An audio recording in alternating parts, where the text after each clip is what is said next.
Ohio football returns to Peden Stadium to take on the Gardner-Webb Runnin' Bulldogs. The Bobcats are coming off a 37-9 loss against the number 1 team in the country, the Ohio State Buckeyes. Ohio was able to keep the game close, only trailing by 4 in the third quarter, but eventually the Buckeye offense broke through, getting several big touchdowns in the second half. Despite the 1-2 record, the Bobcats like where they are at in the season. I think that there's a lot of confidence within our program right now of what our potential is, what our ability is.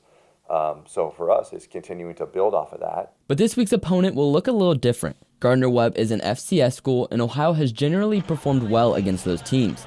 In the 21st century, the Bobcats have only lost to 2 FCS schools, Northeastern in 2002 and Duquesne in 2021. Ohio is 3-0 against the Runnin' Bulldogs all time. The Bobcats have averaged over 34 points in those games. Gardner-Webb has started the season 2-1 with wins over Western Carolina and the Citadel.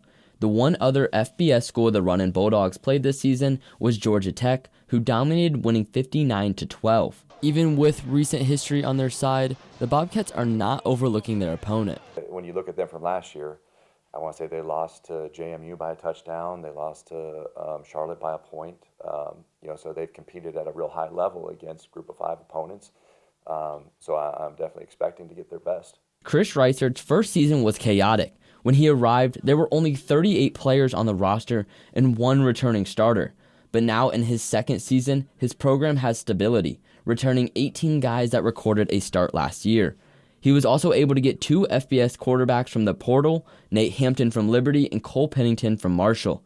This season, Hampton has been the guy. He is a dual-threat quarterback. He has thrown for over 500 yards with 5 touchdowns and 0 interceptions. He has also picked up an additional 157 yards and 4 touchdowns with his legs. The Ohio defense will be one of the biggest challenges for Hampton.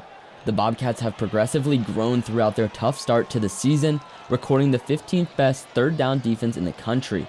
All quarterbacks Ohio has faced this season have been held under 10 yards rushing. The Bobcats also will look to bounce back on offense as they have only scored 9 points in their last 6 quarters of football. One thing Ohio likes to do is to establish the run, and they'll have a chance to do just that against a Gardner-Webb defense that allows over 200 rushing yards per game. Gardner-Webb has defeated only 1 FBS school since 1978, beating Akron 38-37 in 2010. Kickoff is set for 3:30 and will be broadcasted on ESPN+.